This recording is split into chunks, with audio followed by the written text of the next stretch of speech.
Bonjour, aujourd'hui je vais vous présenter la rectification discontinue. Tout d'abord, que signifie discontinue? Cela signifie simplement que le bouilleur qui se situe ici, je vais le remplir en début de manipulation, je vais réaliser la manipulation et en fin de manipulation, ce qui reste dans le bouilleur, qui s'appelle le résidu, si toutes les conditions de sécurité sont remplies, je vais le récupérer. Donc discontinue signifie en une seule fois. La manipulation se fait une fois.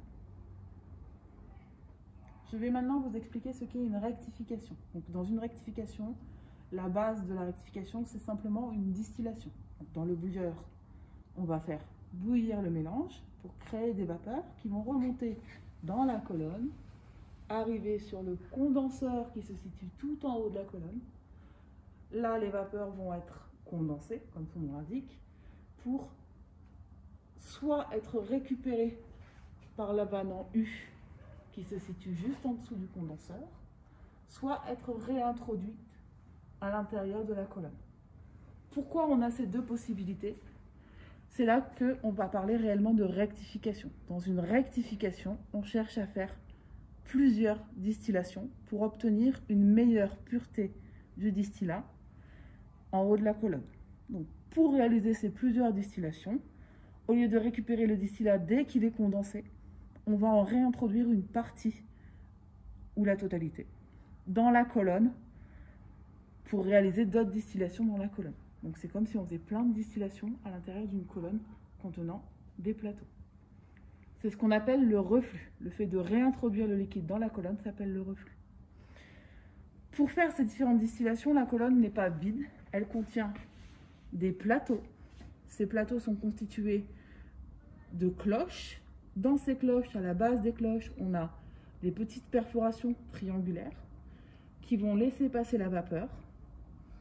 On a aussi un système de déversoir avec un niveau qui va être maintenu dans le plateau de liquide. Et le déversoir permet de faire passer le liquide d'un plateau à celui d'en dessous.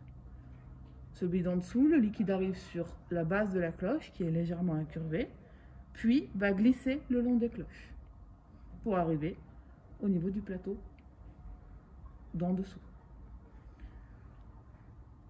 Pour réaliser une rectification, on va aussi utiliser une vanne qui est la vanne verte.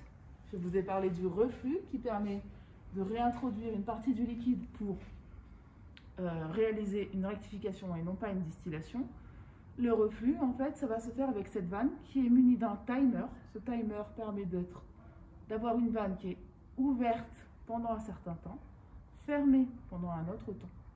Elle est ouverte pendant un temps qui s'appelle le temps de soutirage, où on récupère le distillat, fermée pendant un temps qu'on appelle le temps de reflux, où le distillat retourne dans la colonne, et le rapport entre le temps de reflux et le temps de soutirage nous donne ce qu'on appelle le taux de reflux.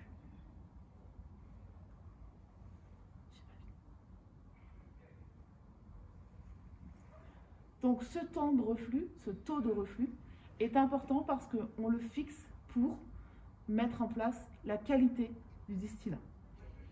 Plus le taux de reflux est important, meilleure sera la qualité.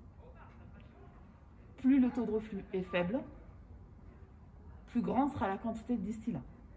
Donc il faut toujours réfléchir à ce taux de reflux de manière à avoir un compromis entre qualité et quantité.